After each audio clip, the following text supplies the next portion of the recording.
гостях. Человек, который посвятил всю свою жизнь науке и который тоже решил ради Всевышнего потратить свое время, прийти и поделиться с тем опытом, который у него есть. Я сейчас попрошу Зейнаб, студию, пожалуйста. Я просто хотела рассказать о той деятельности, которая меня восхитила, честно говоря, потому что благодаря деятельности МЭК и благодаря ее труду появилась плита памяти погибших в Великой Отечественной войне в Санкт-Петербурге. Ею была проделана огромная работа по поиску ингушей, всех представителей всех республик. Были эти доски почета, или как они называются, плиты, вот, а наших не было. И мы вот, творческий, у нас там центр был тоже, торгим, часто собирались, обсуждали, что вот наших нету. И так как МЭК у нас сотрудник музея, она взяла на себя эту работу, я не знаю, года 2 или сколько она этим занималась. Это огромная работа, надо собрать список, потом подать его городу, чтобы город действительно признал, что эти люди были участники именно петербургских и блокадной Ленинграде участвовали. И чтобы они, как говорится, сверяют борьбу в бабе. Она добилась того, чтобы у нас вот появилась такая вот заслуга МЭК. Я считаю,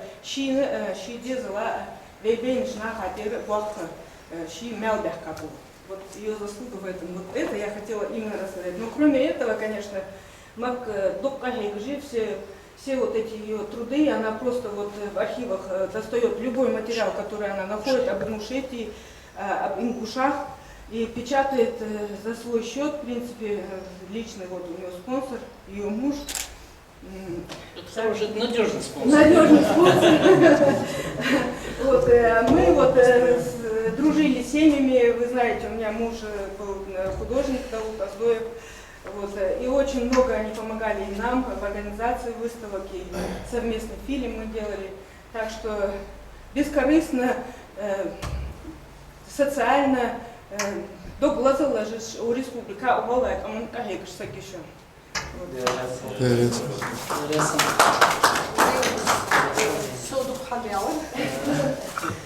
Вы много узнали о себе, да, со стороны? Да. Так, Марк, ну тогда у меня сейчас просьба все-таки, представьтесь, кто вы, чем вы занимаетесь и предмет сегодняшней нашей дискуссии. Ну, я старший научный сотрудник Музея антропологии и этнографии имени Петра Великого, Кунсткамера, как вам известно, есть такой самый старейший, единственный музей в мире, который в своем здании находится. Вот, он находится в Санкт-Петербурге. И вот в отделе Кавказа я работаю с 2000 года в Санкт-Петербурге. Вот. До того, как я туда пришла, я жила во Владикавказе. И после Осетино-Ингушского конфликта, ну, чтобы вы знали, вот, как бы хронологически все это. Базовое образование, биолога, химический факультет университета Чечено-Ингушского. И в 92 году мы после этого Осетино-Ингушского конфликта переехали жить в Санкт-Петербург. И мой прадед Татрия Албагачиев работал в Министерстве императорского двора с 1878 по 1908 год, жил в Санкт-Петербурге со своей семьей. Но в 1944-м последние наши члены семьи, которые жили в Петербурге, были сосланы оттуда. И в адрес-календарях есть эта персона, что он там жил, адрес, все есть. Но таким образом мы на какое-то время, моя семья, в общем, не жила в Петербурге. И вот после 92 года, в 93 году мы переехали. И в 94 году я приехала домой, и мой папа сказал: там дедушка твой, ты в архив не пошла и не нашла его документы. И вот я начала ходить в архив, Российский государственный исторический архив, искать документы, касающиеся моей семьи. И и попутно стала изучать документы, касающиеся ингушского народа.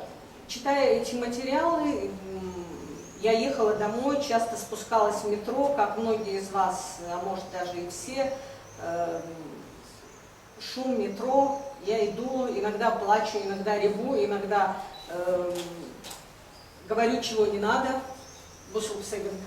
ругаюсь, вот как нас притесняли, как к нам относились. Вот когда читаешь эти архивные документы, бывает очень обидно, через что мы прошли. И вот, не имея никакого тогда, в общем-то, базового образования, после этого я поступила на открытые аспирантские курсы в Европейском университете Санкт-Петербурга, потом закончила школу по практической генеалогии, и меня приняли на работу в Кунсткамеру. Таким образом, вот, достаточно взрослой женщиной, не имея 3 детей, я начала заниматься изучением истории и этнографии своего народа. И когда люди говорят, вот этот человек не по специальности работает, или базовое образование не то, мне кажется, дала Харцага, сащи интерес мне. И вот этот интерес он мне дал, и, возможно, я попала, хотя мы жили вот здесь, в Назране, я прожила несколько лет только во Владикавказе, вот это, видимо, все для того, чтобы вывести меня туда, где я могу принести пользу своему народу. Потому что саги,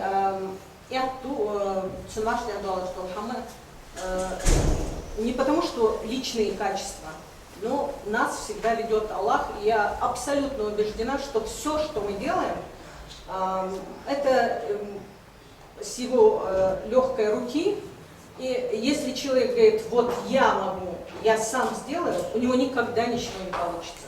А дал Бог, дал, и все получается. В общем, я изначально никогда не планировала ни заработать на каких-то книгах, не пиарить себя. Зейна правильно сказала, памятную доску открыли, но меня даже на открытие не пригласили. И нигде никто не сказал, что это сделала Марка и собирала документы. Ну, это пусть будет на совести этих людей. Первая книга, которую я составила, это была «Многоликая Ингушетия». Она тоже есть в интернете, кому это интересно. Сюда вошли очень редкие материалы, опубликованные. Я только составитель, имейте в виду. Это не моя личная книга, я иду в этих книгах как составитель. Я собирала эти материалы, объединяла их под одной шапкой и издавала. Сюда вошла первая всероссийская перепись населения из архивных документов, свидетельствующая о том, сколько было сел наших в Горной Ингушетии. Это вот тоже вот к теме наши письменные источники. Вообще, говоря о письменных источниках, нужно сказать, что вот таких капитальных трудов по Ингушетии это только за последние годы, к которым я попозже вернусь, появились. А фактически у нас очень разрозненная история. Наши материалы находятся в разных архивах. Нужно, вот как ваши волонтеры здесь, может быть, после этого мероприятия, я надеюсь, что хоть кто-то появится, который будет готов посвятить этому какую-то часть времени, потому что 1 человек, 2 человека, 10 человек для нашего народа это очень мало. У нас очень много интересного, но оно все в основном в архивах и в различных периодических изданиях. В Многоликую Ингушетию вошли некоторые статьи, вот работа Яковлева, сюда вошла Мартиросяна, Семенова, Скидского, Башира Далгата, Итони Ашвили, Христианович, Яблонский и материалы архивов. Я на них конкретно не буду останавливаться, кому интересно, по-моему, мой Грозный или как-то называется сайт, но если вы набираете «Многоликая Ингушетия», он вас выкинет на этот сайт, и вы сможете прочитать ее в онлайн-версии книгу. Тут очень много интересного именно о наших родах, о происхождении, где мы жили и все прочее. К сожалению, вот я никого не вижу из тех, кто учился в Санкт-Петербурге и помогал мне, потому что... Нет, я имею в виду из тех, кто помогал тогда. Я очень признательна, что ты нашла время и пришла сюда. Вот этот Таргим, Ингушский культурный Таргим, культурный центр Таргим был организован именно вот это был Даудус, Щица, Хагулдеахо, Дергиш.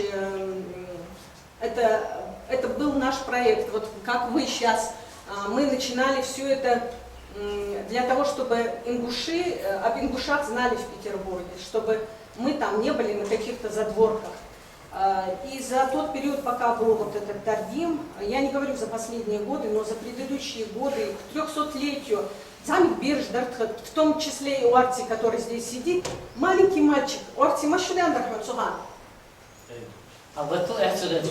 Да, кто был в Петербурге, тот знает, с Восстания, с площади Восстания до Дворцовой площади, Галачок Каждыдыха, под музыку они шли, эти маленькие дети, ну и взрослые студенты, а девочки наши, просто вот последние годы, может я говорю сумбурно, но мне хочется донести до вас, что вот какая жизнь там в Петербурге, не только эти письменные источники, но эти письменные источники, они идут параллельно с нашей жизнью в Петербурге. Макс, ты забыла сказать, что они были в национальных одеждах. Да, в национальных костюмах.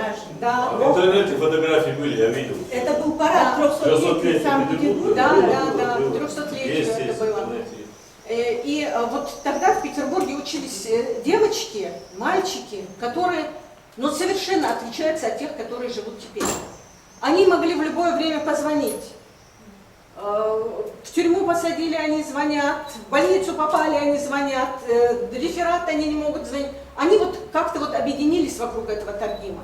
И ребята решили, что даже ни один человек из тех, кто мне помогал, здесь в начале эти книги тоже вот об Ингушетии и Ингушах, это материалы газеты «Терские ведомости». Это в 3 выпусках. Мы собрали эти материалы и опубликовали. Это тоже, видите, под шапкой Ингушского культурного центра Тардим было сделано.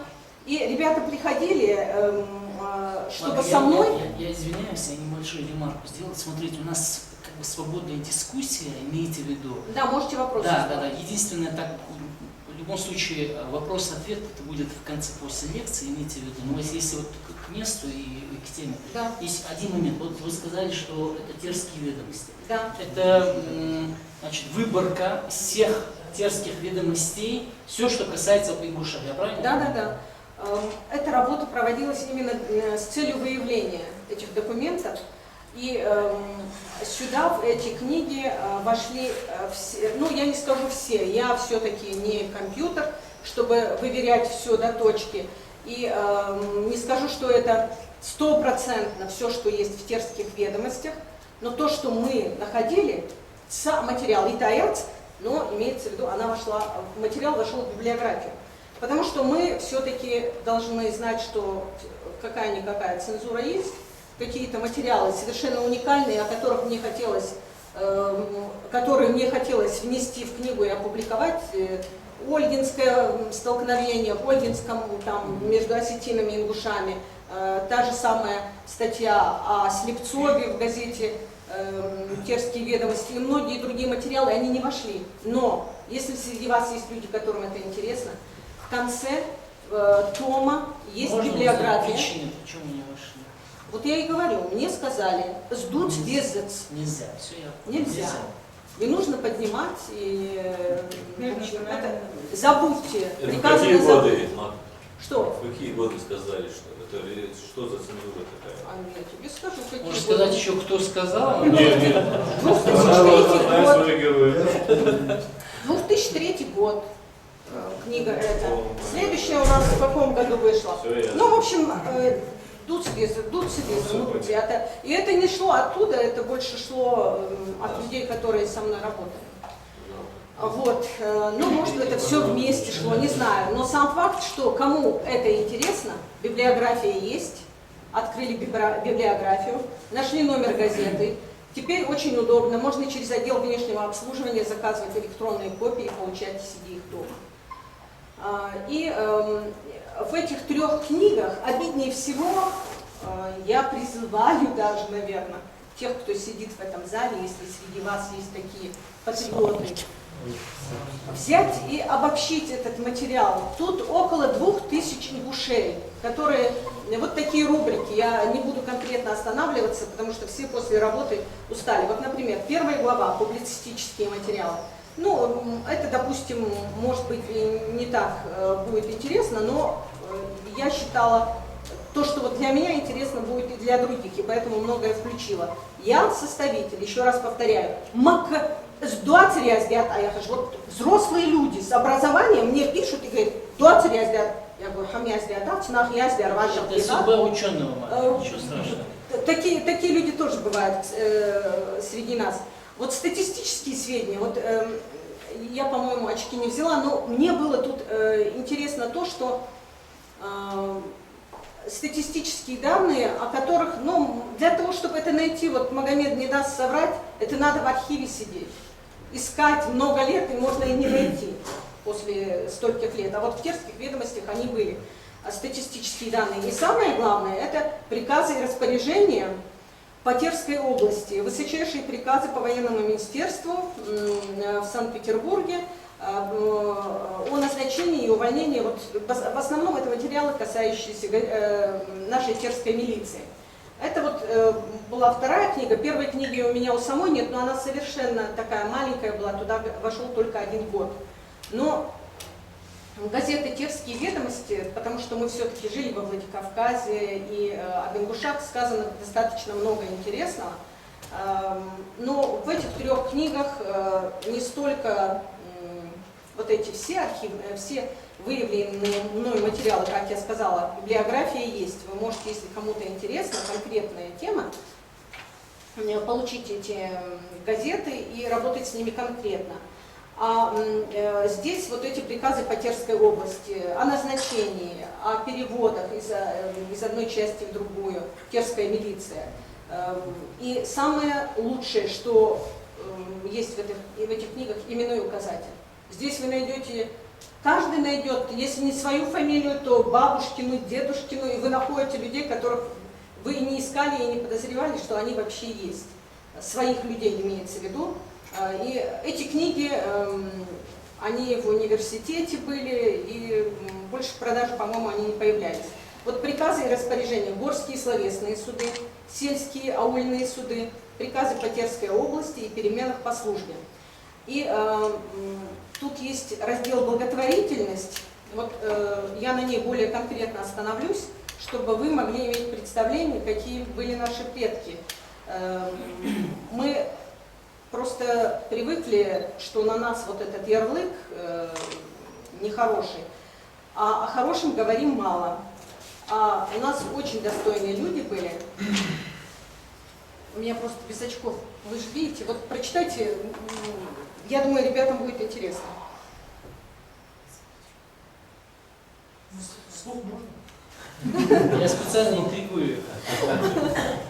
Список поступивших пожертвований на приобретение и вооружение океанских крейсеров от начальника Владикавказского округа, пожертвованных жителями 5-го участка: Алиев, Асмиев, Бузуртанов, Ганижев, Гатагажев, Гатиев, Дахильдов, Далтмурзиев, Мальсагов, Матиев, Порылгульдов, Вот.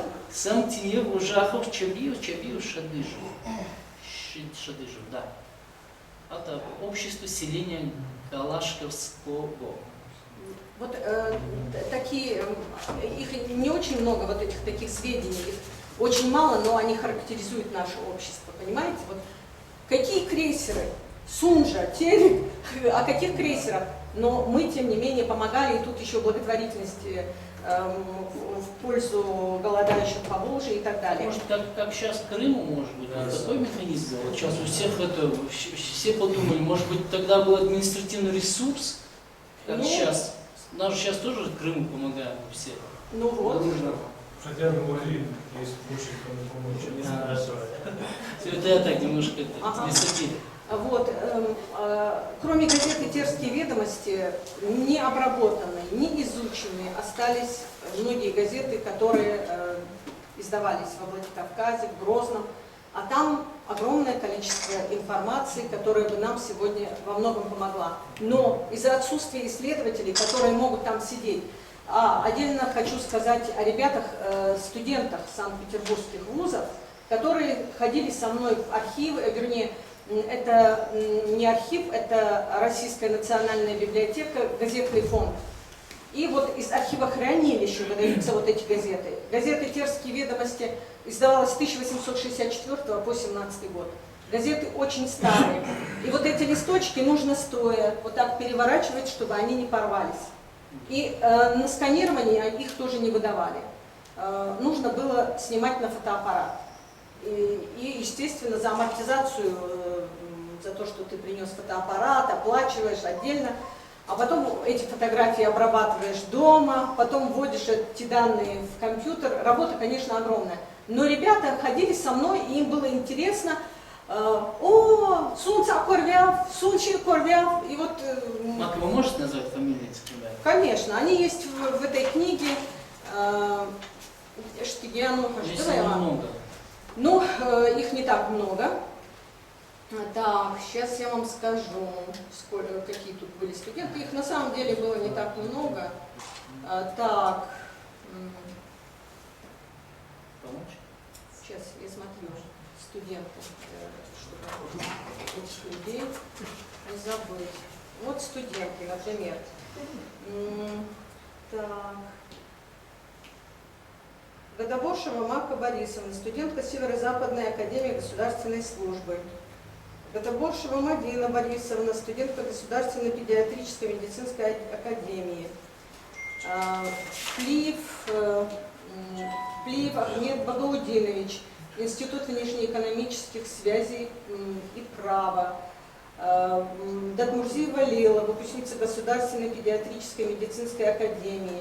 Плиев Алихан Амирович, Институт внешнеэкономических связей, экономики и права. Ну вот абсолютно Не не историки, историки, не археологи. абсолютно. И я сюда их включила даже того, кто пришел один раз. Их не так много ребят, но они тем не менее были в этом поиске. Если они пришли один раз и никого не нашли, все равно я сочла необходимым их включить, и они нашли достойное место в этой книге. Пусть они вот один раз пришли, но тем не менее они останутся в истории. И я делаю мне потом даже сказали, кто-то, ну у нас же добрых людей очень много в кавычках, эксплуатировала студентов, и вот они нашли материал, а она составитель. Ну, все мы не могли быть составителями, но тем не менее вот в результате такого труда нескольких лет появились вот 3 книги об Ингушетии и ингушах. И Терские ведомости – это один из самых основных источников. Но если вы захотите работать, я могу сказать, где, каким образом, какая структура, как вести поиск. Если будут люди, которым это интересно, это нужно сделать. Потом еще очень интересный момент, о котором я чуть было не забыла. Выборные во Владикавказскую думу. Выборные во Владикавказскую думу ингуши есть в этом списке. И вот эти выборные имелись право, в списки выборных попадали только по имущественному цензу. Бахринах, у которых был определенный капитал. Сегодня нам говорят, что вы не жили в Владикавказе, вас там не было. Пожалуйста, работайте и можете доказывать. Исследователей мало, которые хотят вот это все знать. Кроме Российского государственного исторического архива, где активно ведется работа, вот архивная служба, нужно должное отдать, они попросили меня помочь им, и я 2 года заключала договора, выявляла эти материалы и присылала их в Ингушетию. Магомед не даст соврать, эта работа не за деньги. Я ее делала не ради денег, и мне за нее никто не платил. Чтобы вы знали. Эта книга, это материалы Гарипекина. В Санкт-Петербургском филиале архива Академии наук есть очень уникальные материалы, и в том числе труды Гарипекина. Очень много из того, что там... Гарипекин, просто что-то... Сейчас я об этом скажу. Это был такой патриот, он очень любил ингушский народ, и вся его жизнь была посвящена изучению именно этого народа. Ингушей имеется в виду. И он сделал очень много уникальных исследований и даже открытий. И он сейчас, если не все прочитаю, только кусочек. того народа, кому были отданы мои лучшие силы, мысли, здоровья, радости жизни, и кого я с момента оглашения сего выдвигаю в глазах всего мира из ничтожества и бесславия на сцену мировой известности и славы, как осколка общих предков народов белой расы.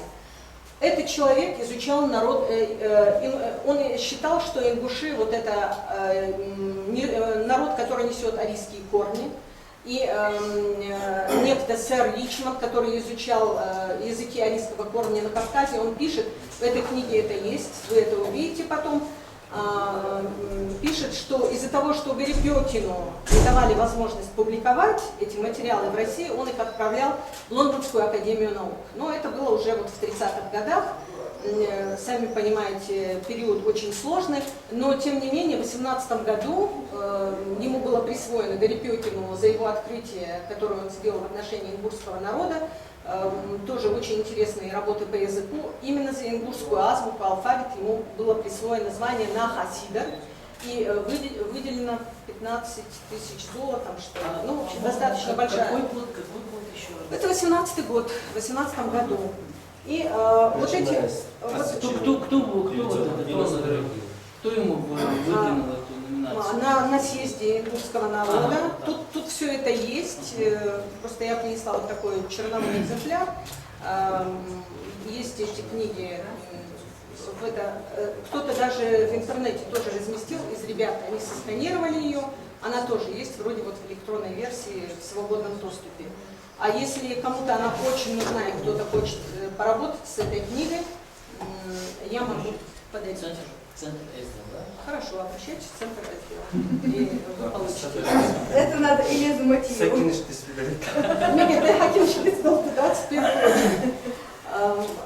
В общем, вот эти все письменные источники, которые есть в разных периодических изданиях, архивах, их нужно выявлять. У республики нет особого финансирования на такую работу.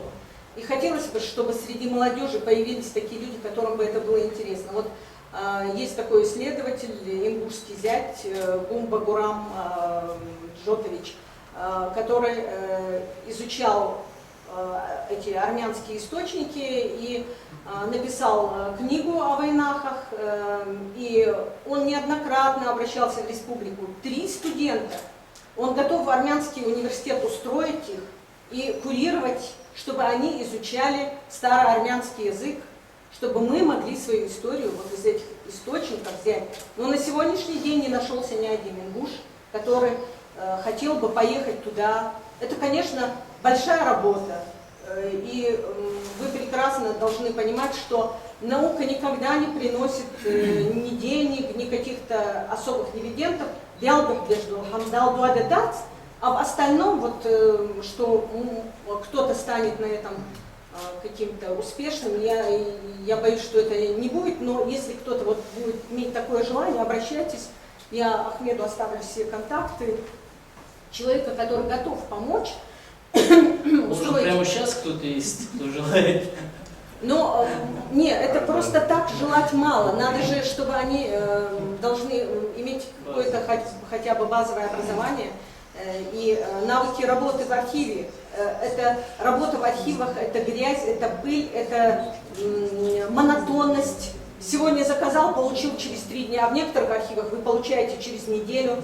А вот, например, в Санкт-Петербургском архиве, где вот хранятся материалы о нашем земляке Джабагиеве, я целый год ходила. Иногда приезжаешь в 9 утра к открытию, зал маленький, Олдзамани зал городского архива, и ты можешь просидеть с 9 до 5 до закрытия и не попасть в зал, потому что кто-то пришел в 6 утра и занял место и сидит там.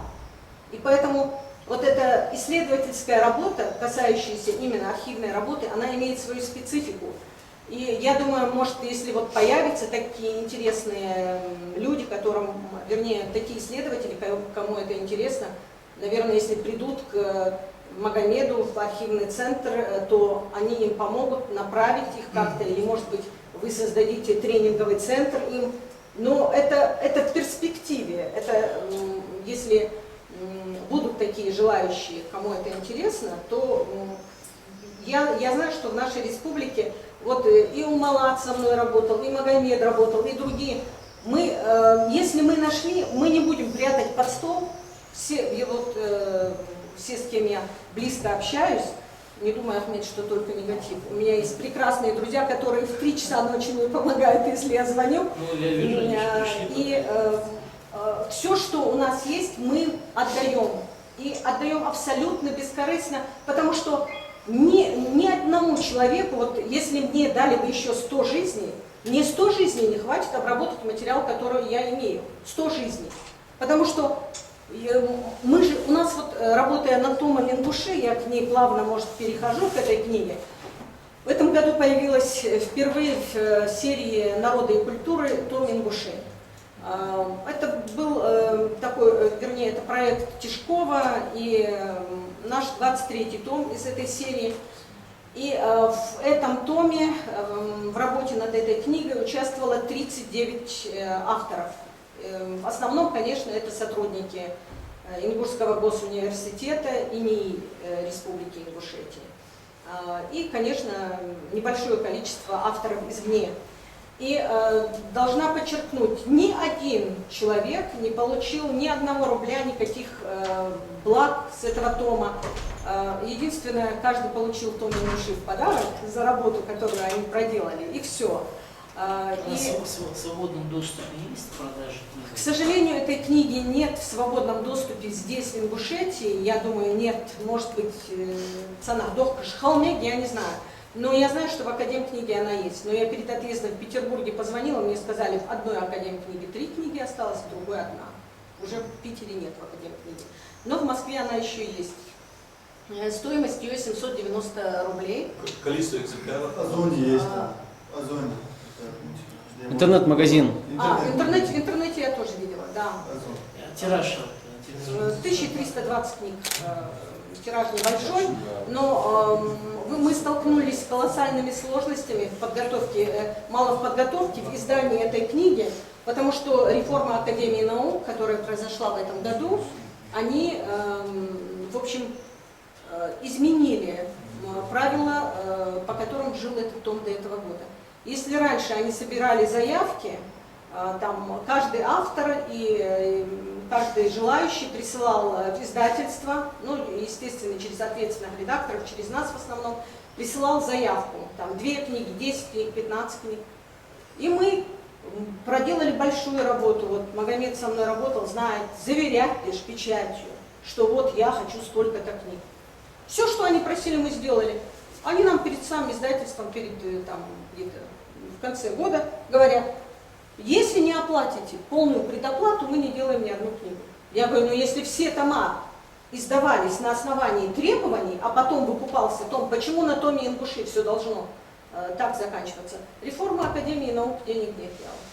И мне помогали люди, мои друзья, близкие. Мы там какую-то часть книг выкупили, но реально даже 150 книжек, у меня осталось 15 книг, потому что Везер, Возер, Дар, Вар и книги расходятся в конечном итоге. РГНФовский грант, там какое-то энное количество, и издательство «Наука» какую-то часть тиража издала, но в республике не оказалось ни в руководстве, ни Министерства культуры, ни одно учреждение, которое заплатило за эту книгу. Когда мы переиздаем «Быть Аланами» или черт знает что за счет республики, впервые в этой книге то, что любой человек возьмет книгу Ингуши и поймет, кто были ингуши. Здесь впервые представлена профессиональная культура, которой вообще не было никогда. Мы не писали, как будто у нас не было музеев, театров и всего прочего. А если нет культурной составляющей, что это за народ? Правильно? Это очень сложно доказать. Потом, кроме вот письменных источников, пока у меня есть возможность сказать вам, я хочу сказать еще одно. Я провожу такую работу по выявлению предметов материальной культуры в музейных собраниях Российской Федерации. Звучит громко, тема огромная. Естественно, это работа ни одного года и ни одного человека. Эту работу надо продолжать. Но для того, чтобы получить доступ для работы в фондах, я дала вот такое широкое название, чтобы мне в любом архиве не отказали. И вот совершенно случайно В Санкт-Петербургском музее истории и религии я нашла картину нашего Хаджибекара Ахриева, первого профессионального художника. Кто интересуется этим, наверное, знает, что его работы вообще развеяны повсюду. Мы сегодня имеем только копии в своей республике, но не имеем оригиналов работ Хаджибекара Ахриева. А у них эта работа есть. Магомед, громовой памятник там было, я тебе когда переслала, да, Селингижи, Халхахан, Бог сила, и вот они вот такие в горной Ингушетии, как солнечные могильники, строили селинги. И вот он нарисовал в своем характерном стиле. Мне даже не надо было эту подпись прочитать. Я сразу увидела и поняла, что это Хаджибекар. И тут же им написала, что это наш ингушский художник Хаджибекар Ахриев. И они теперь, естественно, в комисс сводят эти данные. И теперь все будут знать, что это картина Хаджибекара Ахриева. И мы будем знать. И если среди вас есть ребята, которые даже по Кавказу, мы можем это сделать вот под эгидой вашего центра. Я готова поделиться своими знаниями. Я знаю, что многие ездят в Ростов, в Ставрополь, в Пятигорск, ближние, не зарубежье даже, ближние города. Пойдите в музеи. Я думаю, ваш центр даст разрешение, отношения для работы в архиве. Общественная организация имеет полное право. Давайте выявлять все вместе наши коллекции. Все, что было передано в Чечено-Ингушский музей краеведения, наши коллекции, сегодня они раскапывают, а может даже не раскапывают, и атрибутируют наши предметы как чеченские. Мы никогда их не получим. Да, как раз, Марк, понимаете? Они сразу делают запрос, говорят, все чеченские и ингушские нам предоставляйте экспонаты. Вот ночью идут в музей, вот Мокка с этим столкнулась. Они забирают все наши и чеченские. И готовы заплатить любые деньги и закупают все, что они Правильно, хотят. значит, они им нужнее, чем нам. Да, к сожалению, республике столько лет, ни один предмет, переданный официально, на официальном уровне в 1934 году, переданные наши коллекции, мы не получили ни один предмет. Ни один президент не озадачился тем, что наши предметы остались там. Так, мой дом, моя крепость, да? Я крепость Худярцева, если мы вот так раздариваем все, что мы имеем. Пожалуйста, хотя бы несколько человек из наших присутствующих здесь озадачьтесь. Пятигорский водор, Ставрополе водор, Ростове водор. Пойдите в музей. Как искать в фондах, я вам подскажу. Даже я здесь буду до 28 августа. Я готова с вами поехать один раз показать, как это делать с этими описями, как работать. Давайте сделаем указатель. Нам коллекции никто никогда не вернет. Это уже межмузейное соглашение, давно подписано. Они могут дать копии, могут дать описи, но экспонаты мы не получим никогда. Это кануло в лету. Но мы можем составить каталог, в котором будут наши, конкретно наши предметы. Вэй Истингиш, Вэй Шалташ, Вэй Дашуахамаш. Все вывезено, понимаете? И вот то, что у нас в музее, здесь, в наших музеях есть, это, конечно, работают энтузиасты. Они тоже, получая мало денег, работают, стараются что-то сделать. Но когда нет государственной программы, когда нет сверху указания забрать свое, мы ничего не заберем. Давайте соберемся и сделаем сами. Я думаю, что мы найдем человека, который оплатит. В конце концов, я найду этого спонсора. Сделаем каталог, указатель наших предметов, которые хранятся в других Муж богатый? А? Муж богатый? И не только муж богатый, у меня богатые друзья, и в том числе ваши родственники. Да. Вы говорите, там что-то искать, Пятигорск, Ростов, там, ну пусть там 10 человек. Я извиняюсь, давайте правила представляться, хорошо? Где-то газу. Да. Вопрос. Ну, вы призываете там ходить, Да-да. искать, Да-да. интересоваться и так далее. Ну, все это, любой проект, да, в том числе книга, там, музейные экспонаты и так далее. Да. Должна быть заинтересованность. Конечно. Заинтересованность всегда от двух составляющих. Либо это административная составляющая, кто-то, или президент, или еще кто должен дать указания и профинансировать. Либо человек с бизнеса должен это сделать. Понимаете? Человек с Тимур, бизнеса. я извиняюсь, что в лирике не было конкретного вопроса. Потому что Вопрос в том, что вопрос если в чем? 100 человек выйдет, таких энтузиастов, да? пацанов с улицы, как мы, и начнем там рыскать по всем музеям и так далее, это результата не даст. Ошибаешься? Все. Что будет? Хорошо, Тимур, хорошо. В чем? Тимур, я вижу, ты первый раз у нас. Огромное спасибо за реплику. Это в конце, хорошо? Обсуждение в конце. Я не обсуждаю. Тимур, Баркал, У кого есть больше возможностей? Тимур, я модератор, я извиняюсь, я модератор. Все, Макай, продолжайте, спасибо. Вы не поняли. Чуть-чуть, вопрос. его зовут Сач, лучше давайте обязательно. Мы обязательно приступим. Я сейчас просто боюсь, что мы Я сейчас должен полемику. либо административный, либо бизнес должен помогать. Тимур, обязательно мы сейчас это обсудим. Я Я рассказал за реплику, я рассказал. Не, Тимур, просто, наверное, так получилось. Извини, Зин, я ему отвечу, пока не забыла. Ты можешь на примере Орла Сулеймана рассказать, на каких деньгах и на чем это делалось и раскопалась такая огромная работа. Иногда Да. случай. Административный ресурс, иногда он мешает, Тимур. Ты просто молодой и не сталкивался с этим. А если мы, например, я с тобой поехала в архив, мы нашли то, что нам надо. Кто нам мешает опубликовать? Мы можем вообще ни от кого не зависеть. Мы придем к Ахмеду, к другим ребятам, верстальщикам. Мы отдадим материал. Почему? Верстать. Нет, так верстальщик. Все денег Ты понимаешь, видимо, ты не сталкивался с людьми, которые делают бескорыстно какие-то вещи. Я абсолютно убеждена, что найдется тот, кто сделает бесплатно верстку. Выкинем в интернет, зато весь мир будет знать, где хранятся наши предметы. Не надо думать, что без денег мы ничего не сделаем. Они же сделали без денег. Начинали, вот вы, ребята, начали же с нуля. Я просто хотел именно поэтому во второй части нашей дискуссии перейти. Он хорошую тему поднял на самом. Он говорит о социальной активности. Она есть или нет? Он вообще под сомнение ставит этот вопрос. Это очень хорошо. И хотел как раз поделиться этим опытом. То, что на ровном месте, вот этот центр, Тимур, вот этот центр не государство создало, и не богатый человек создал его. Это создал вот такие, как мы с тобой, ребята его создали. Тоже сперва думали, что не получится. Шаг за шагом дал эхту бах. Я просто хотел, извиняюсь, что я перебил. Поддержка, правильно? Никакого. У нас есть тот карман, мой, твой, вот этих ребят, которые это сделали. 2 копейки с каждого, получается рубль, и рубль решает ряд вопросов. Потихоньку. Тимур, я сейчас извиняюсь, я просто прошу прощения, мы некоторые просто формат не знают. В центре СДЛ есть свой формат. Приходит гость, он читает свою лекцию, чтобы его структура мысли не нарушалась, да, потому что у каждого есть какие-то.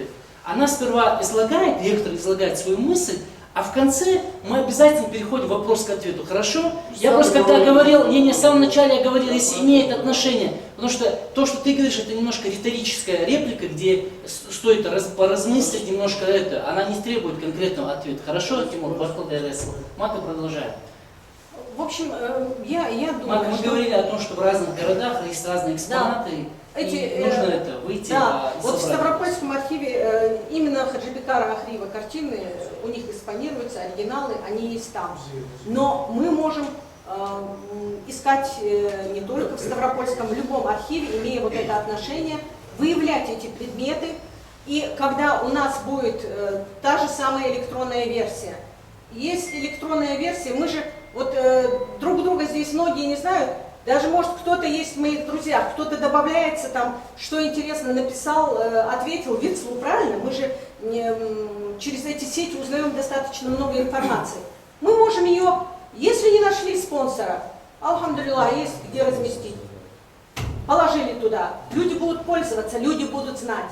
И, может, найдется спонсор, который потом нам скажет: ой, ребята, вы много поработали, давайте издадим в хорошем переплете, хорошего качества каталог венгурских коллекций. Потому что материальная культура Яхджухамни, она очень важна. Вот нам кажется, мне, когда вот эти книги мы издали, и вот их распространение, там вопрос стал 250 рублей книга. И никто не стал покупать за 250 рублей книгу. А сигарета, пачка, по-моему, стоит 100 рублей. Вот мы готовы отказаться от книги, в которой есть Хадиада, там, Нянда и другие люди, мы готовы от этого отказаться только потому, что мы не хотим читать. А это же не аудиокнига, которую ты в наушниках в поезде будешь читать. Такие книги надо читать, брать в руки. У нас в Ингушском государственном университете хранится огромное количество книг. Вообще меня пригласили сюда, Орти, когда я ему сказала, у нас есть полный свод законов Российской империи, ПСЗ. Что значит ПСЗ? Полный свод законов Российской империи, ПСЗ, они вот, кто работает, Это знает труд, библиографию. да? Это не один труд, это много томов, огромное количество томов.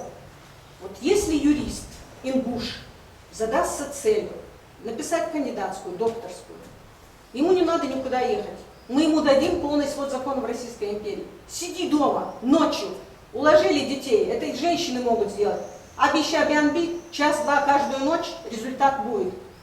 Находить документы, подтверждающие, когда нас присоединили, когда отсоединили, какие территориальные изменения. Мы ломаем голову, когда сидим и не можем найти в архивах многие документы, которые нам нужны. Но за эти 2 года, пока эти документы лежат в научно-исследовательском секторе университета, Магомед, ты скопировал эту папку?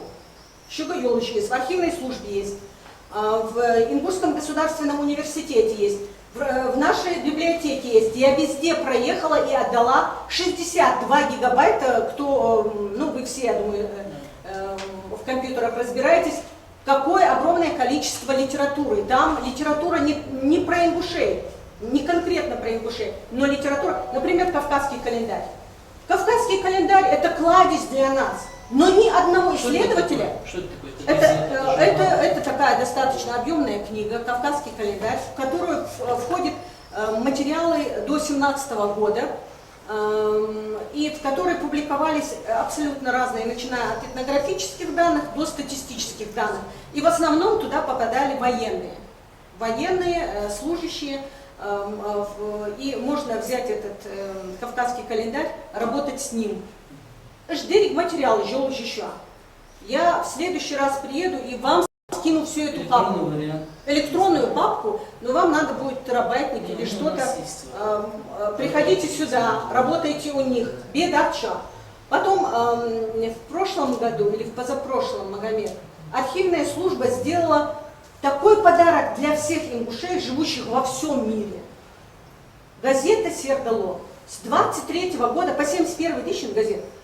Они заплатили 800 тысяч рублей, и мы с Ериханом, бывшим руководителем архивной службы, пришли к Зайцеву и просто вот Саад Яхович попросили на бесприбыльной основе сделать. Этот Зайцев мне сказал: Мака Султангиреевна, что вы от нас хотите? Я говорю, на бесприбыльной основе сделать копии газеты.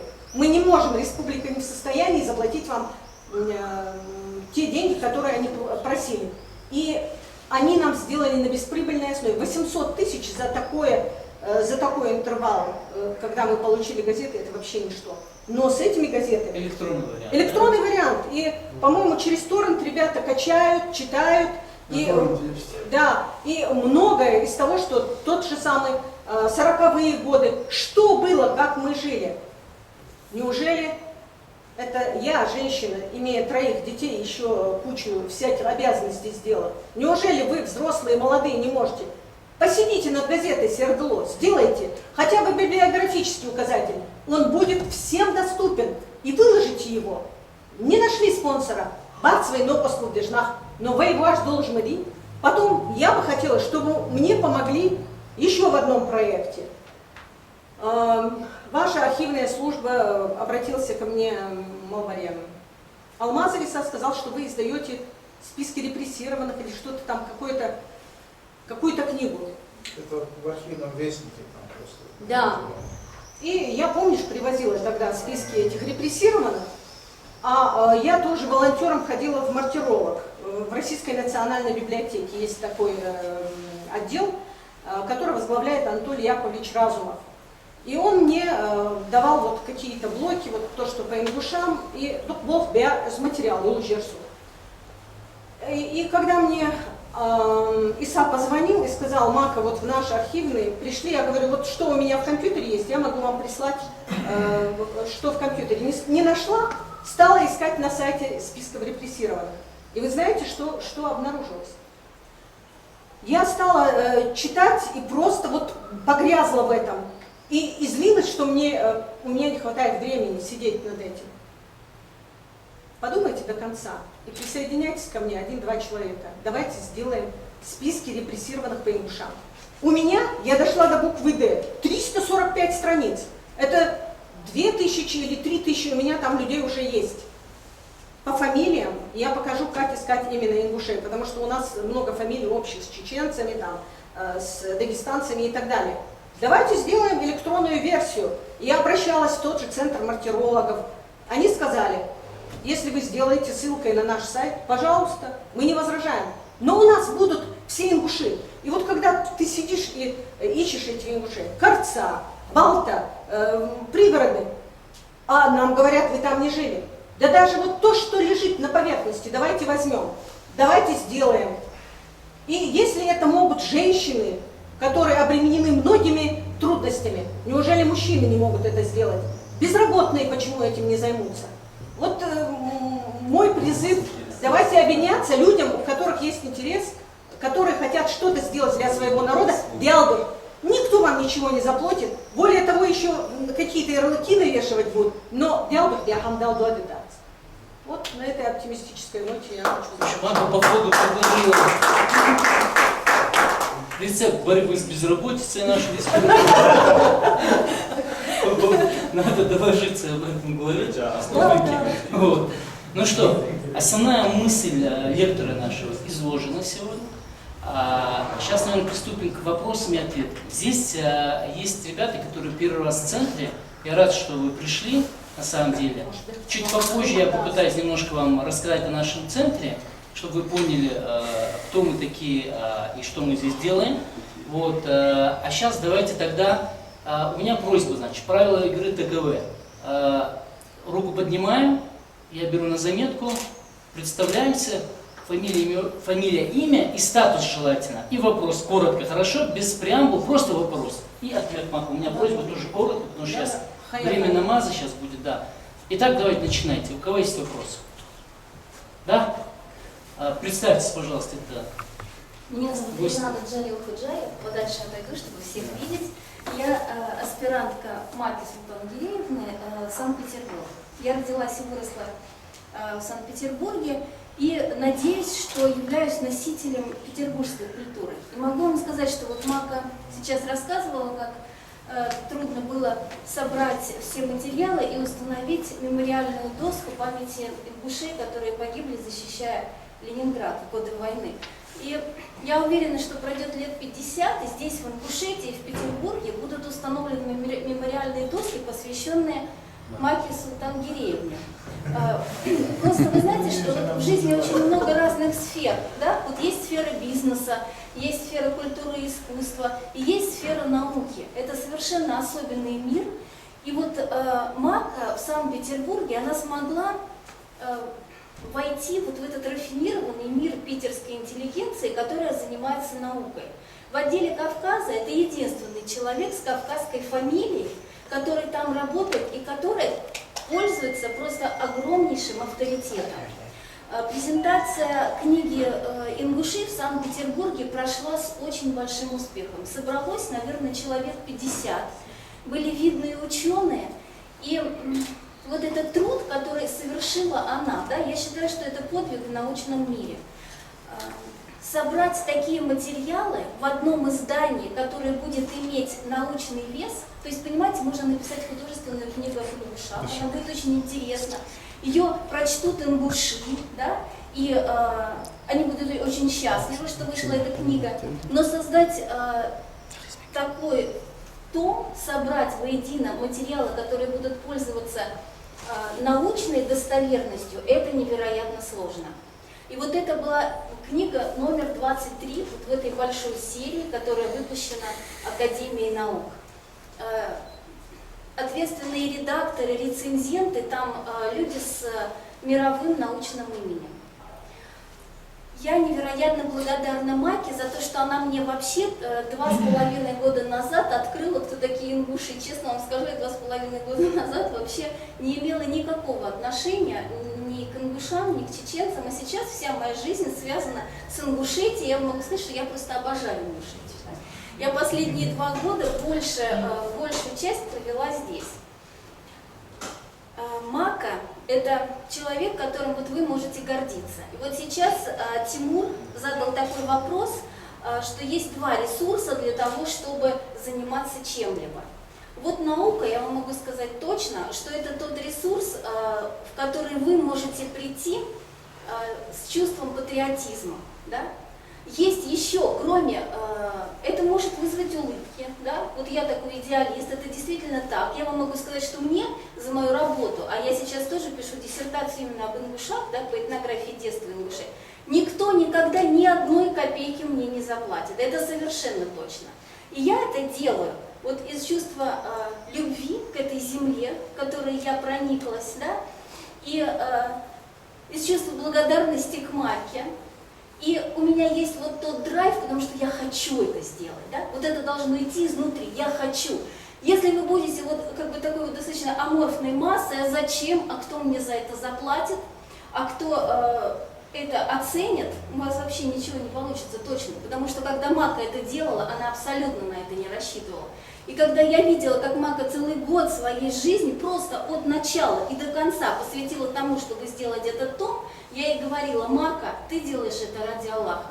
И когда прошла эта презентация, то я вам хочу сказать, что это очень чувствовалось. Вот эта милость Всевышнего, которой было вот проникнуто это вот, абсолютно все вот это мероприятие, это ощущал каждый человек, который пришел на эту презентацию. Там была часть ингушей, ну, наверное, половина зала была ингушей, да, половина это были русские люди, которые пришли туда из научных соображений и из уважения к Маке Султангереевне. Поэтому... А где проходила? Проходила в Национальной библиотеке, в отделе национальных литератур. Если вы в Ютубе найдете вот эту презентацию тома ингуши, то вы сможете посмотреть, как вообще прошла эта презентация. Вот эта книга, вот этот том ингуши, это событие в научном мире. Это большое событие для ингушского народа. Здесь оно проходит, как, ну вот пока совершенно незаметно. Да? Я думаю, что это первая аудитория сейчас, где Мака в Ингушетии рассказывает вот об этой книге. И я приложила свое вот участие, я очень счастлива от этого, то есть я вот сделала какую-то часть иллюстрации к этой книге. И также, вот как Мака говорит, что никто никакой копейки не получил за это, я тоже за это ничего не получила, но я рада, что я в этом участвовала. И поэтому вот тем, кто присутствует здесь, я тоже желаю проникнуться вот этой энергией, которую вам может дать Мака. Вот именно она меня ввела в научный мир и может сделать точно то же самое и для вас. И вы будете знать, что вы это сделали ради Аллаха. Я желаю вам успехов. Она приняла ислам в Санкт-Петербургской мечети, она мусульманка. И она делает очень много в Санкт-Петербурге. Магомед, да, вопрос. Гетегазов Магомед, статус безработный. Как раз таки тот, кого ищут. Да, проделал такой титанические усилия, там, такой труд. Вы сколько экземпляров этой книги напечатали? 1300 экземпляров, да? Это капля в море. Получается, что проделал огромный труд, эффекта никакого. Еще надо найти человека, который ее прочитает в этой республике, понимаете? У нас общество заточено совсем на другие вещи. В воспитании, когда происходит ребенка, да, задаются совсем другие ориентиры. Деньги, деньги и деньги, понимаете? Вы никогда в жизни в этой республике не найдете 3 человек, которые поступят в армянский институт для того, чтобы изучать армянский... Магомед, я извиняюсь, я здесь пытался негатив это...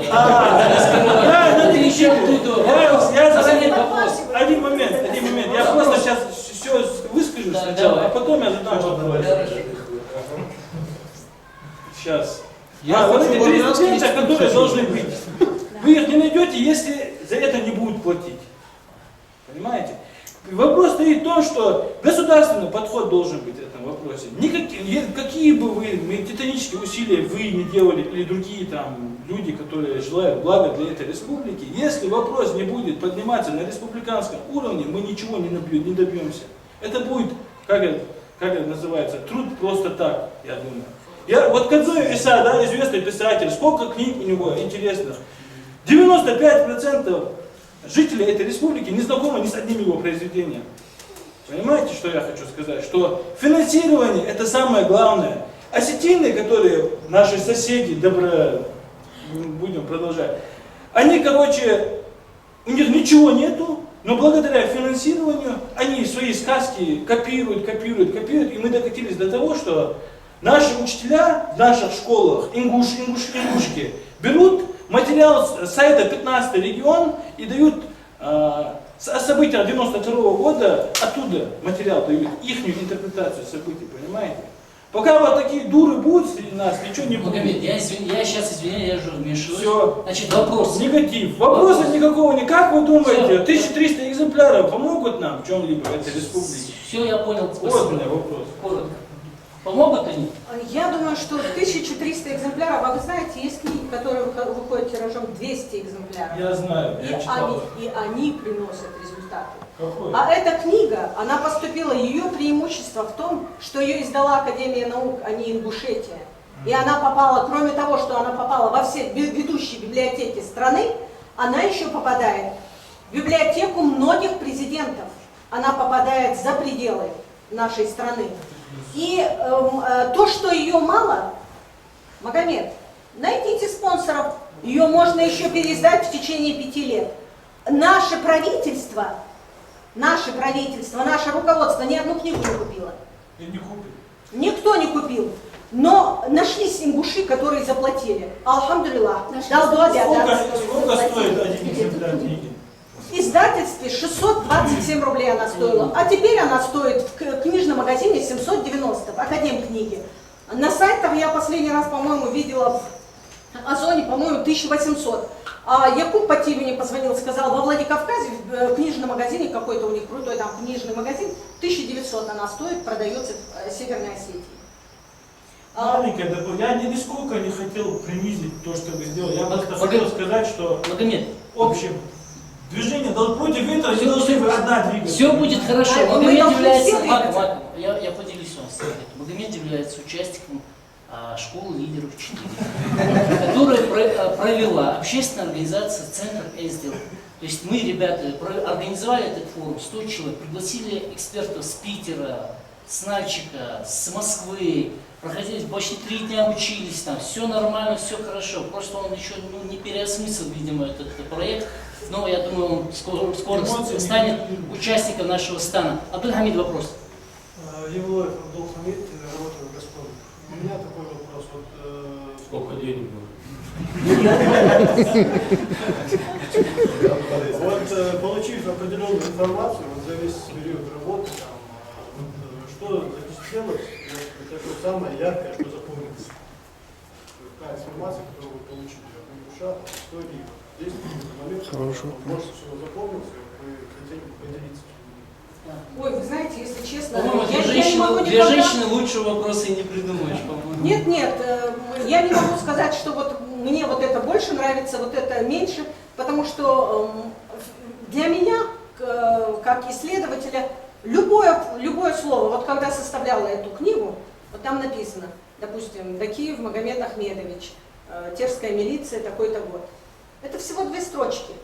И вот ради этих 2 строчек я ее фотографировала, платила за амортизацию, собирала.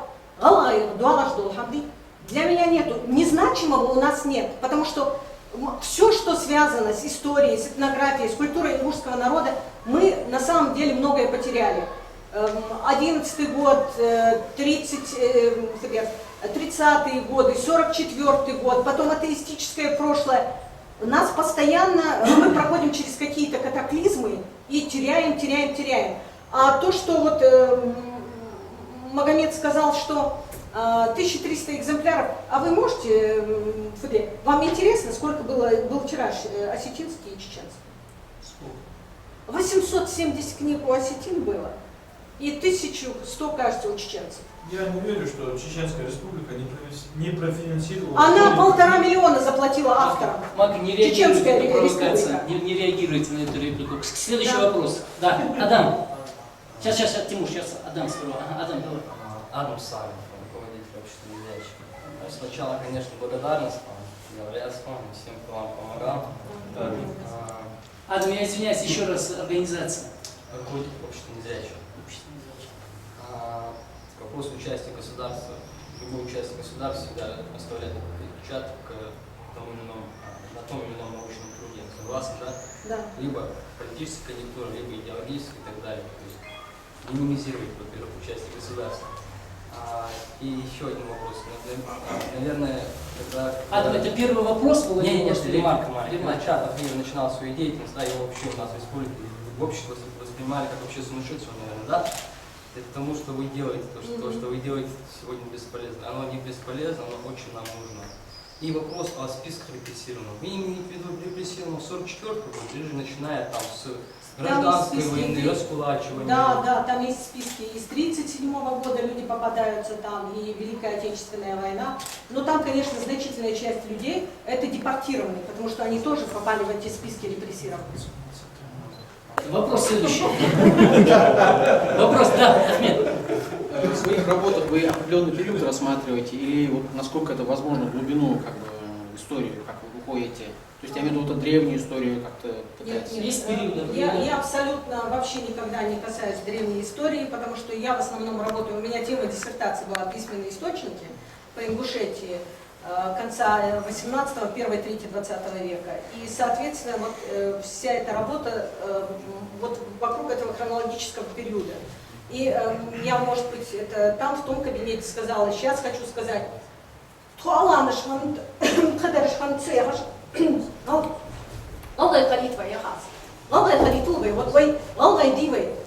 18 век хужди, источники есть. Давайте рассматривать этот период. В 17 году комендантом Владикавказа был ингуш. В газете «Терские ведомости» об этом было написано. Но, к сожалению, я сама потеряла этот источник, и потом уже книга у меня выходила, и я не вернулась к этому. Но я точно помню, что это был Гатмурзиев. Мы можем делать то, что лежит хотя бы вот на этих последних 3 веках. Давайте делать. Это несложно. Есть источники. Да. Еще вопрос. Да. Поднимайте руки, у кого вопросы. Да. Сегодня всем известно, что история, она очень политизирована. Да. То есть, если это кому-то не интересно, то есть, ну, даже вот, по-моему, в том кабинете даже сказали, 10, по-моему, сказали, что вам говорят, вот давай вот это вы не будете говорить. Да. Вот, насколько тяжело в этой атмосфере работать, когда вас ограничивают, как бы вот, политически, идеологически. Получается фактически получается ломают. Через каждую книгу тот, кто издает что-либо, неважно, кто-то пишет картины, кто-то вяжет, кто-то вышивает, или даже женщина готовит ужин, и муж пришел, не ест его, ей обидно, а сбиабол хмебе, понимаете? Точно так же. Это все материальное воплощение нашего интеллекта, вот эти книги. И нам приходилось с этим бороться. Больше всего доставалось Магомеду, потому что он был моей правой рукой в написании этой книги. И я на эмоциях Магомеду что-нибудь скажу, а Магомед меня потихонечку на тормозах сводит, а там то другое. Да, мы сталкивались с этим, без конца сталкивались, и многое из того, что мы хотели написать, нам не разрешили. Это книга, издана в Академии наук. Мы не могли этого сделать. А эти книги с моей... Сейчас, может, даже не будем озвучивать. Но в будущем, наверное, надо сам издатом заниматься, чтобы писать все, что хочешь. Сам издатом через несколько лет всем придется заниматься. По поводу Сердолова вопрос. Да, вопрос. По поводу Сердолова вопрос. Вот вы говорите, что электронная версия, да, 800 тысяч заплатили. Вот я читал Сердолова газету. У меня никакого интереса эта газета не вызывает последние лет 10, как минимум. Интересно, как тогда писали, правду писали или неправду? Вы же видели меня, вопрос просто. Нет, ну вы знаете, можно говорить, в этом вопросе всегда есть грань, правда и неправда. Если мы возьмем публикации, которые делаются в Ингушетии во время каких-либо там зачисток и так далее, и то, что пишут СМИ за пределами, это всегда диаметрально противоположные версии, понимаете? мы находим в этих газетах рациональное звено. Например, те же самые профессиональная культура. Там уж никто не давил. Но прочитав про какого-нибудь нашего художника, мы открываем для себя вот промежуток. Антитерские ведомости, Болт, жизнь, я в архиве сколько сидела, язву себе заработала. А в терских ведомостях я нахожу о своем дедушке то, чего я не знала вообще. Учреждение земства. Он выборный от Ингушетии в это земство. Понимаете? Мы не должны говорить, что везде пишут неправду. Есть вещи, которые публикуются в газетах и которые нам дают. Те же самые спортсмены. А кто нам мешает найти спортсменов, которые тогда были? Понимаете? Политические вещи могут быть, конечно, в искаженном виде, но наша жизнь не только из политики, будни же тоже есть. Я тоже хотел присоединиться, поблагодарить вас за ту работу, которую вы провели. Вот у меня только мысль. Я Хасан Альгиев, благотворительный фонд Тешев. Я вот хотел, вот вы, например, есть Магомед, есть Умалат. Да. Есть еще много людей, которые болеют этим.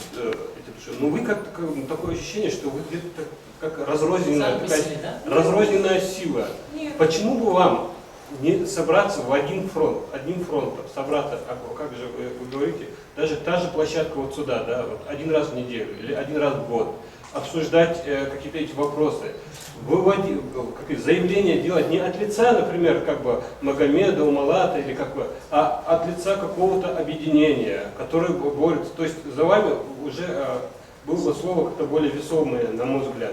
Есть ли у вас какое-то объединение или есть ли какая-то копилка, куда вы сбрасываете вот эти все свои идеи, что такое, чтобы это было какой-то единый вектор какой-то направленности.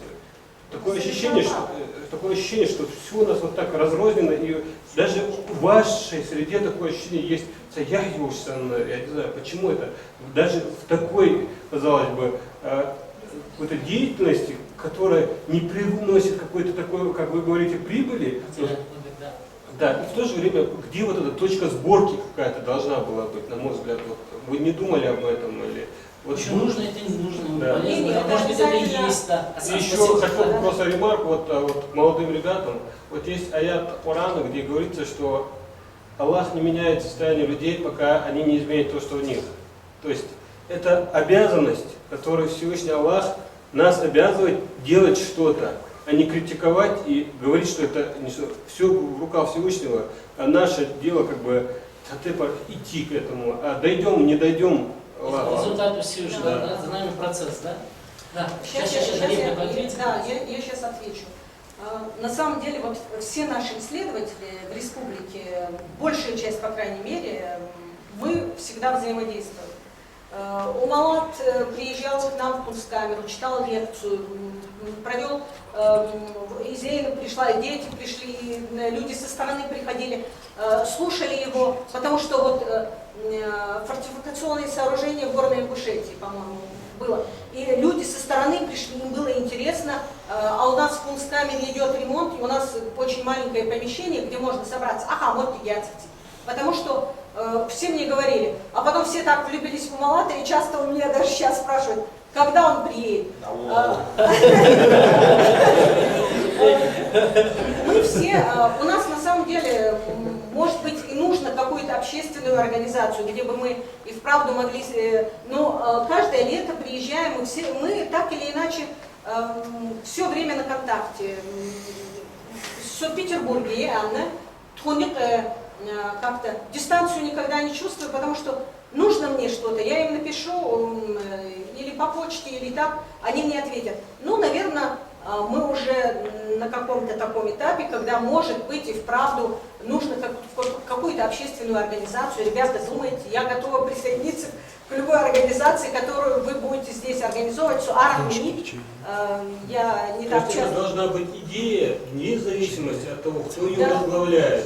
Да. Ушел, а идея должна...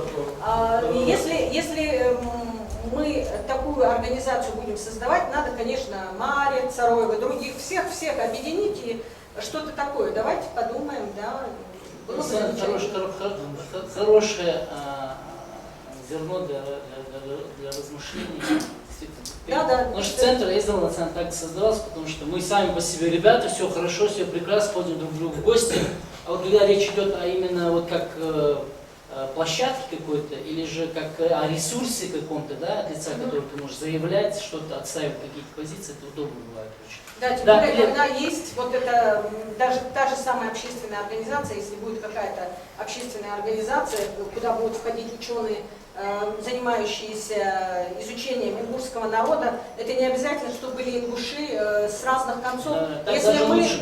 конечно, если мы объединимся под каким-то, не знаю, общественным центром и будем делать эту работу, она будет гораздо эффективнее, я согласна. Первый вопрос по Гарпекину Фома Ивановичу. Да. Я прочитал эту книгу, как ингуша, она мне, конечно, льстит очень, но у меня вопрос такой. Некоторые вещи там кажутся фантастическими, да, и так далее. Вот для тех, кто не читал, там он делает вывод, что все народы практически произошли от ингушей, все языки, проязык всех языков является ингушским. Ее надо обязательно прочитать. Перезнать. Да. Вот у меня вопрос в связи с этим. Насколько вот этот труд вы имели возможность общаться в научных кругах, считается ли он научным или это все-таки научно-популярный труд? Да? И насколько он ценен в научных кругах? Я знаю, что тогда, во всяком случае, ему во всех академиях отказывали. Вот. Было ли это связано с тем, что он методологию науки не соблюдал, или же политические какие-то были интересы? Первый вопрос. Второй вопрос вот, связан с принятием ислама ингушами. Я знаю, что вы занимались этой проблематикой, изучаете. Вас даже как-то чуть анафеме здесь не подали с того, что вы в книге написали, что Кунта Хаджи умер в таком-то году. Ну, вот, изучая вот эти источники, вот, даже вот этот ореол и другие источники, документы, да, которые встречались вам, вот, какой вывод вы делаете? На самом деле официальная версия, она жизнеспособна, что ислам в 18 веке ингуши приняли, или все-таки гораздо раньше, когда приняли дагестанцы, кабардинцы, там где-то еще кто-то? Вот два вопроса. Ну, в то время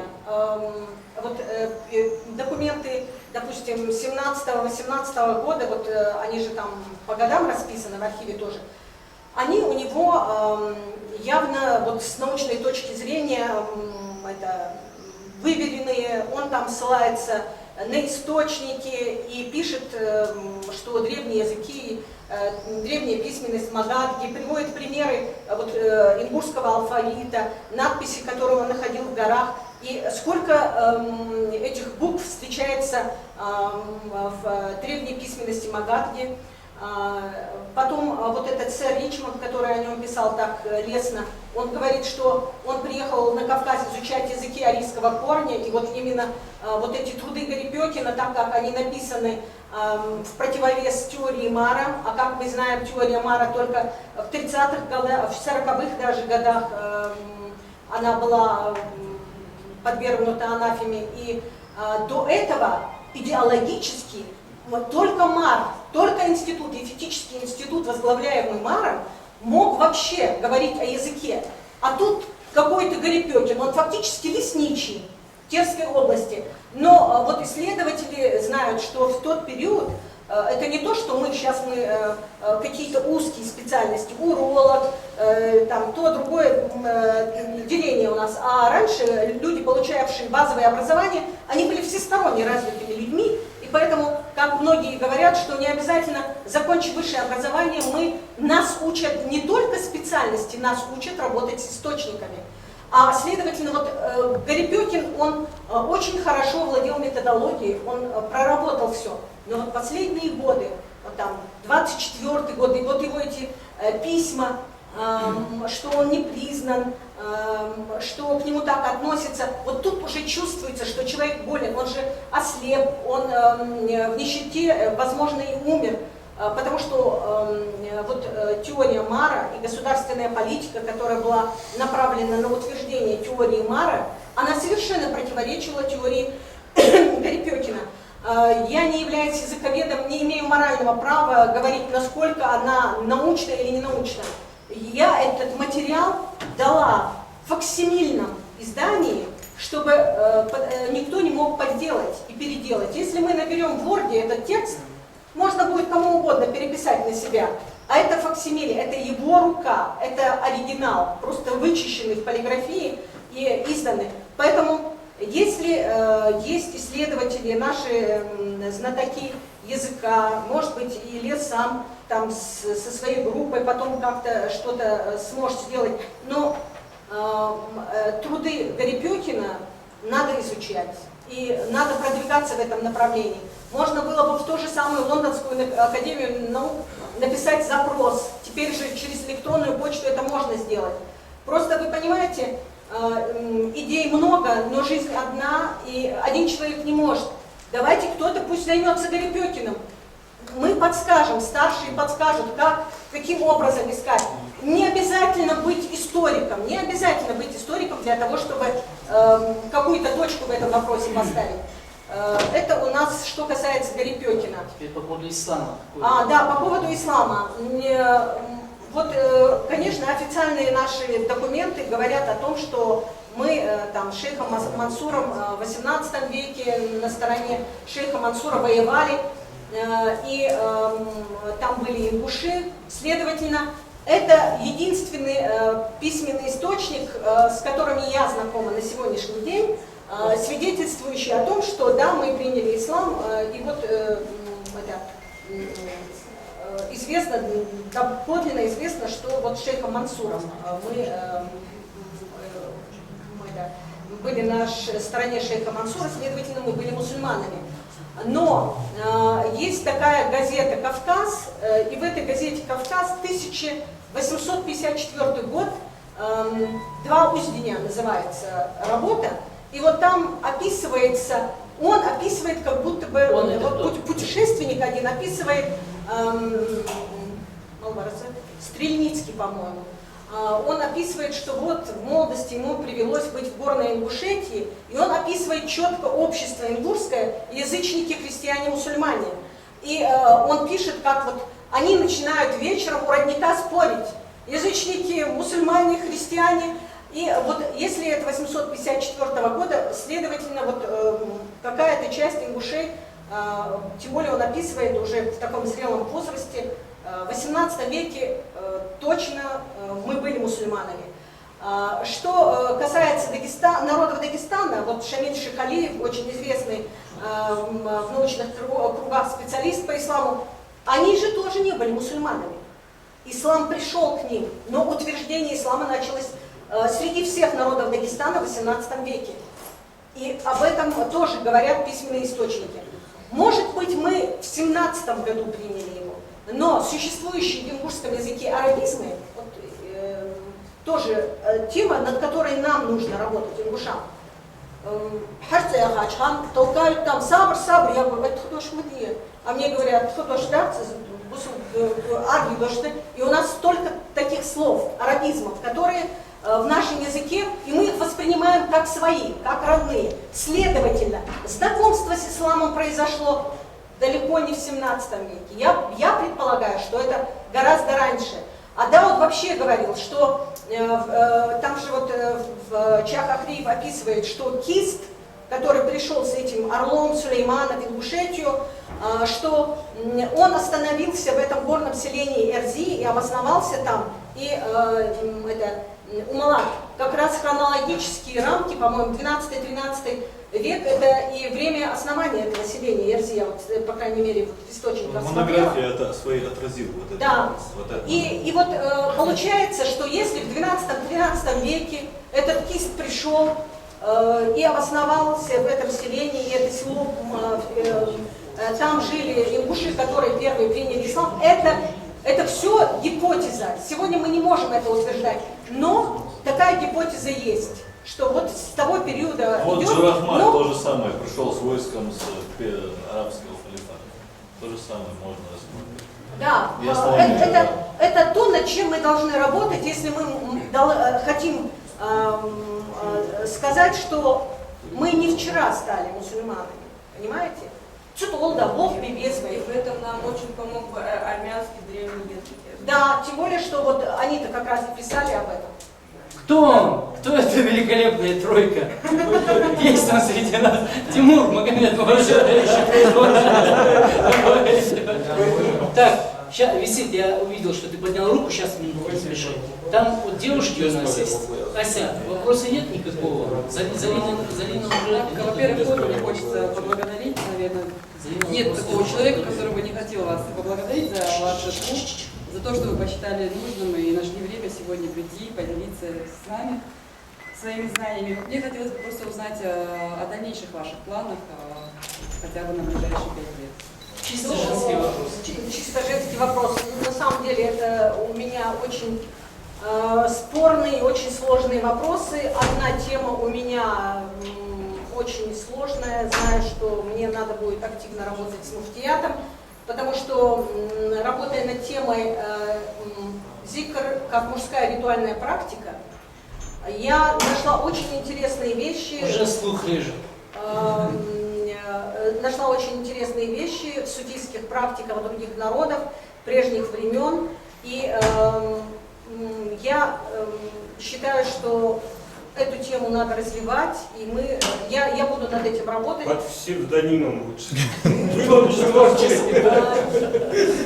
Ничего. Кстати, Мак, у нас есть небольшой опыт общения с муфтиятом. Мы можем поделиться с вами, хорошо? Не, у меня тоже есть опыт, я с ними работаю. Будем делиться. Ничего, Белкар, все будет хорошо. Но мы не должны говорить мы должны сами знать, откуда это идет. Даже мне многие не могут сказать, почему, вот я с Зейном вчера обсуждала, сайт Бурульки, мол, 33, 99, и многие мне не могут на это ответить. И это люди, которые нам сегодня... Не будем, короче говоря, отстраняться. Это одна тема.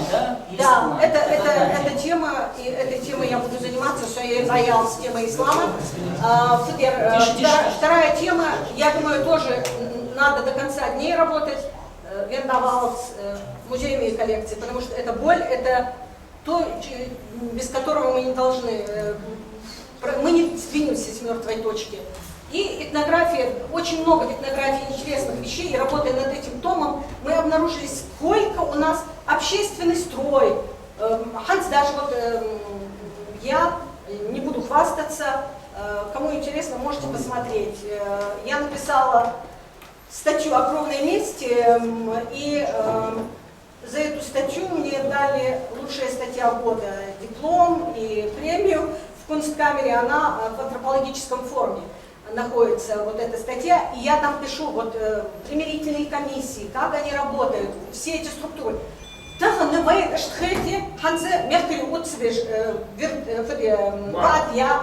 Слава Богу, тема закрылась.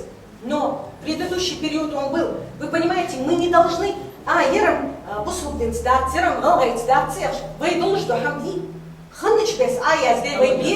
внукам мы это должны оставить. Потому что через 10-20 лет, может, уже не будет таких ингушек, как я, будут совершенно другие ингушки, во всех отношениях я имею в виду.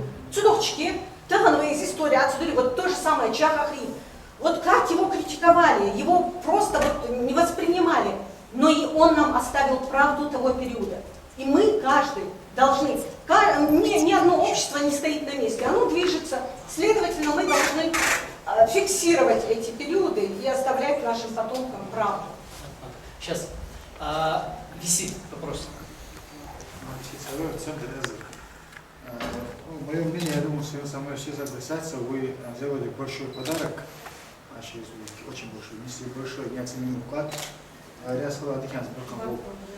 У меня вопрос, вот вы не... Если ты из центра ездил, ну, адвокат, да? Все мы центр ездил здесь. Адвокат, так. Вот вы не устраивали презентацию вот этих книг в республике Ингушетия? Вы знаете, хотя я очень эмоциональная, со презентации я отдаться никогда в жизни. А хайоллах презентации с собой отдаться. Вы знаете, почему это? Вы же не отдашь, а не даете. И Хайтам Ибрагим позвонил, все. Сегодня вот эта презентация. презентации. Да, Нет, эту презентацию мы сделали официально. Марья, ну скажите, что это первая моя презентация Республики Ингушетия. Да, да, сегодня у вас прошла первая презентация моих трудов. Я очень Вопрос, много по улице своей работе, я постоянно встречаюсь с уголовниками. И как оказалось со стороны, что эти люди... Вот представь себе, если ты сказал центр Реста, а потом это сказал.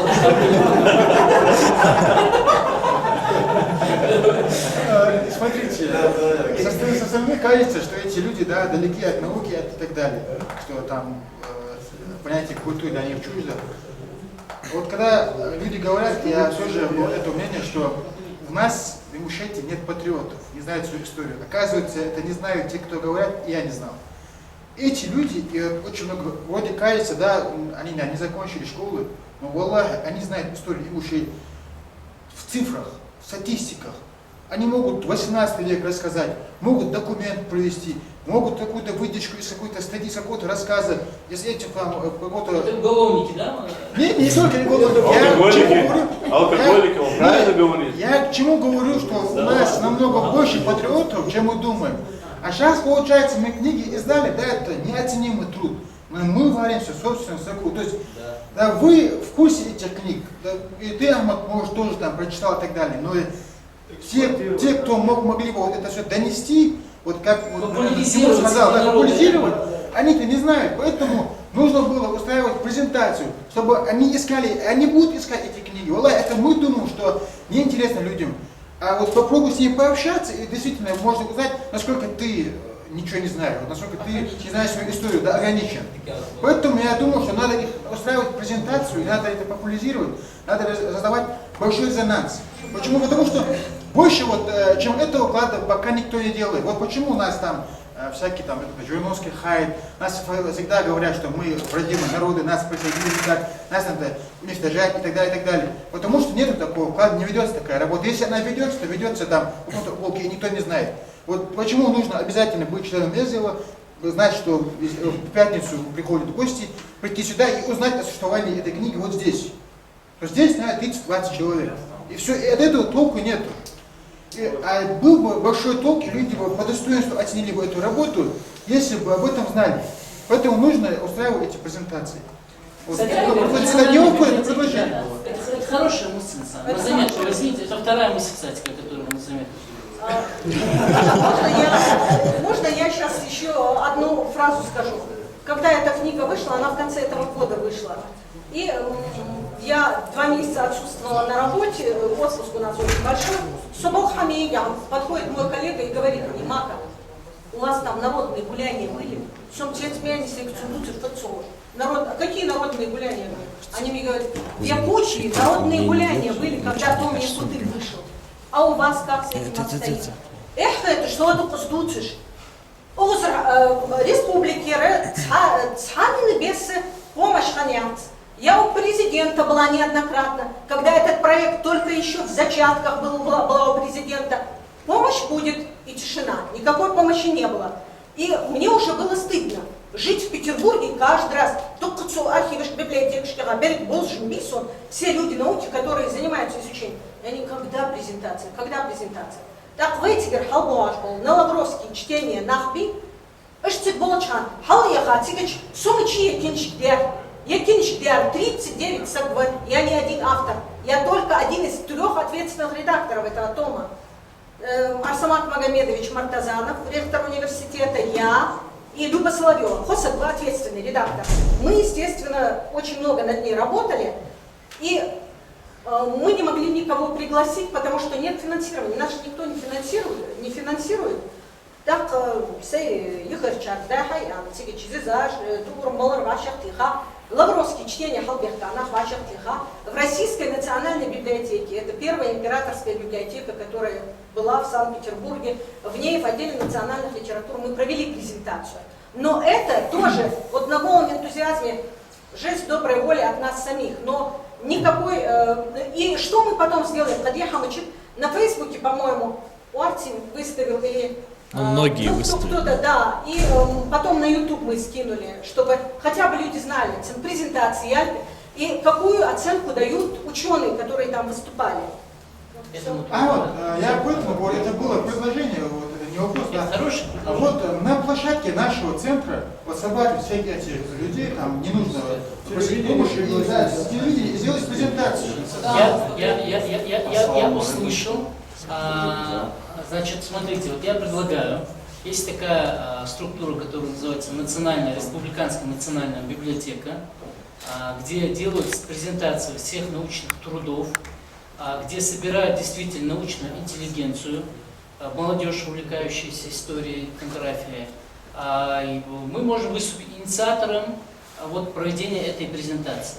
Это вы не слышите? Оренбургский государственный университет собирается проводить презентацию, потому что эта книга вышла под гриф Оренбургского государственного университета и Академии наук.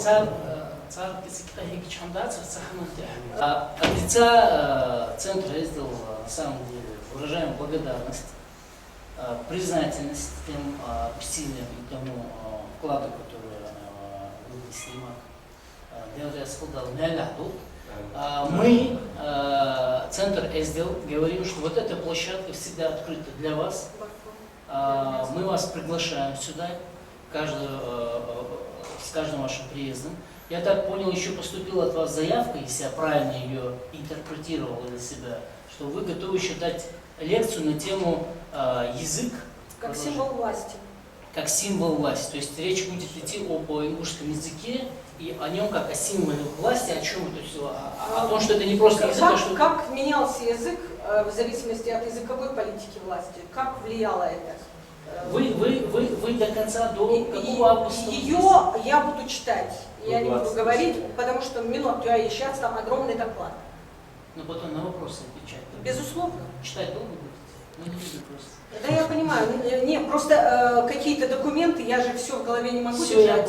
Я понял. Все, тогда мы принимаем эту заявку, я если правильно понял, да? 20 какой август? 28. Вы уезжаете. Вот до этих пор вы даете нам возможность, чтобы мы тогда организуем эту встречу онлайн. Значит, вот такой скромненький подарок вот такому человеку, который сделал большой вклад. С центра СДЛ называю. Вы будете пить чай. Я ее отвезу в Кунсткамеру, поставлю на свой стол. Да, пусть она стоит и говорит о нашем. Это от нашего спонсора. Это вот деньги Тагажева, братья. Это у нас, мы нашли тоже своего спонсора, SD чай, согласно нашему. Кто-то ко мне добавлялся в Фейсбуке SD чай. Я думаю, что за SD чай? Я не стала отвечать. Ренада, вам огромное спасибо, что вы тоже пришли. Вы, наверное, за 5 минут сказали все, что мы здесь говорили в адрес нашего земляка. Но ваши слова мне почему-то показались очень убедительными, искренними и действительно емкими. Вам отдельное спасибо вот за такой отзыв, емкий очень. И творческих успехов в защите вашей кандидатской диссертации. У Ренады будет немножко поторопить. Вы долго еще будете? Следующей лекции будете вы здесь? Да, я обязательно буду приходить по пятницам. Но если можно, я тут 2 слова только скажу. Да. И напишу там свои именно в Фейсбуке. Да. Дело в том, что сейчас я профессиональный фотограф, я видела очень хорошие фотографии. И хочу сделать анонс конкурса, который стартует вот сейчас перед Рамаданом. Учредитель этого конкурса Российско-Арабский культурный центр, называется он «30 лиц Рамадана». Цель конкурса такая: мы хотим показать там, в Петербурге, да, в русскоязычном пространстве, благо ислама для людей. Как люди проводят этот месяц. Это чей проект? Кто это здесь? Проект лично мой, автор, проект? Да, это лично мой проект при поддержке, но учредитель официально это Российско-Арабский культурный центр, ну еще при поддержке там, различных других организаций. Вот, и поэтому задача у нас такая: собрать портреты, может быть крупный, поясной, ростовой, людей, которые постятся вот в этот месяц, да, и взять короткое интервью «Мой Рамадан это», что для меня Рамадан. Вот, я напишу здесь свое имя, и можно будет в Фейсбуке добавиться, там есть группа, так и называется международный конкурс «30 лиц Рамадана». Да, я очень Может, стоит пригласить на ифтар, и там... У нас проект есть ифтар, у нас есть театр, театральная постановка для детей. То есть мы вас привлечем, на заметку просто возьми, хорошо. Ренада, узнав о том, что вы приняли ислам, узнав о том, что вы проявляете научный интерес к истории ингушского народа, что вот также я имею право допустить и такую мысль, что вы немножко влюблены в наш народ. Я считаю, что вы просто обязаны пить чай из этой кружки. Мака, несколько слов назидательно в адрес центра и этой молодежи. Мне кажется, ваш Лилбиш, вот, там первый раз выходил, вот для меня это еще раз доказательство того, что я жена